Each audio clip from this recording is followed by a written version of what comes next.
looked up proudly at the mark 10 he had earned at school. He wanted to show Dad.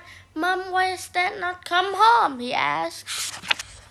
Ming's dad was a fisherman. When the fishing boat went out, Dad and the other fishermen went with it. They were away from their homes in the sea village of Kanghua for 1 to 2 months at a time.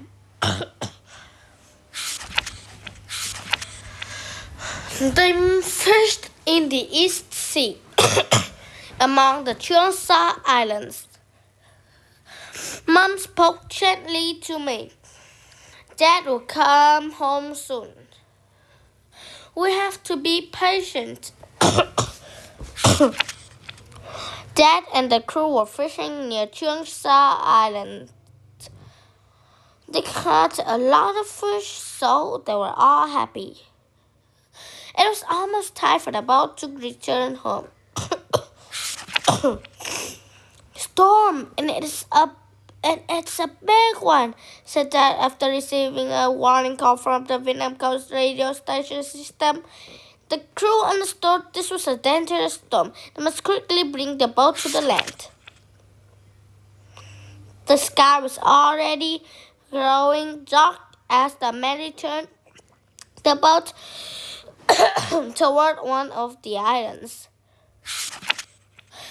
Soon, the wind picked up and the air suddenly became very cool.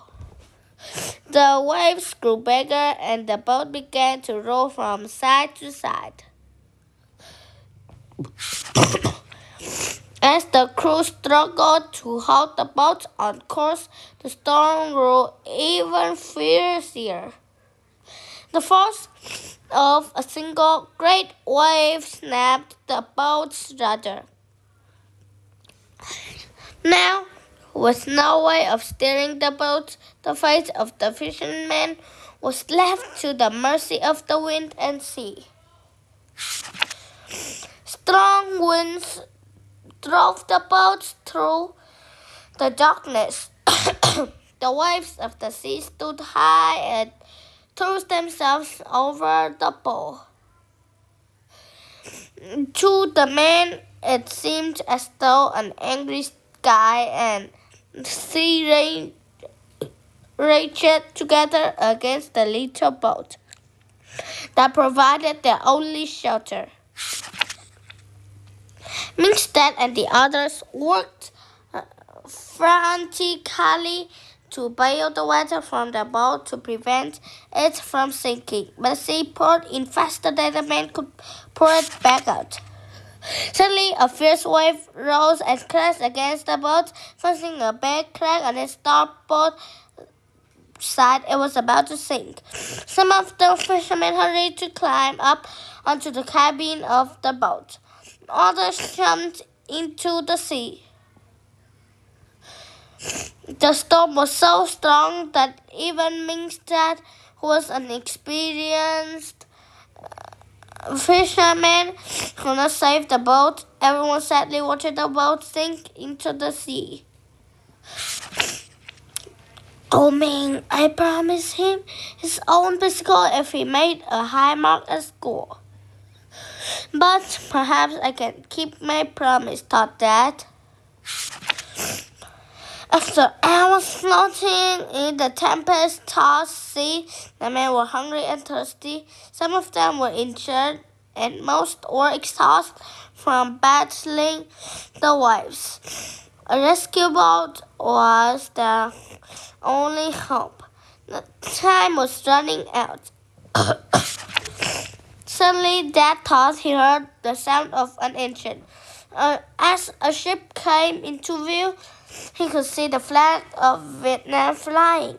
"We're saved!" Dad cried to the others. The Cheongsha seamen had arrived. The fishermen's urgent cries for help were answered by the approach of a rescue ship. The ship was equipped with ropes and life preservers. The seamen worked bravely and quickly to rescue the fishermen from the stormy waters. The Chuangsa seamen pulled the fishermen one by one from the angry waves. They did not stop until every fisherman had been saved. It was late afternoon. News of the storm and rescue had reached Kanghua, and Ming and his mom. Ming and mom waited excitedly at the dock for the Navy ship. Ming watched eagerly as the ship approached. Suddenly he spotted Dad on the deck of the ship, waving at him. It seemed that Ming had to wait forever for the ship to the dock, but finally Dad was off the ship. Ming ran to Dad and threw his arms around him. "I'm so happy you're home, Dad," he said. "Thanks to this brave seaman," laughed Dad, nodding toward the informed man also coming off the ship. "If it had been for the Cheongsa seaman, I could not have come home." Ming stepped toward a seaman standing nearby and said, "Thank you for saving my dad's life." Smiling, the seaman replied, "You're welcome, little boy. It's our job to protect Vietnamese islands from bad people and to keep Vietnamese people safe. I want to be a seaman too. I want to help keep Vietnamese people safe," said Ming. The seaman smiled and said, "Oh, little boy, I believe that one day you will become a brave, strong seaman."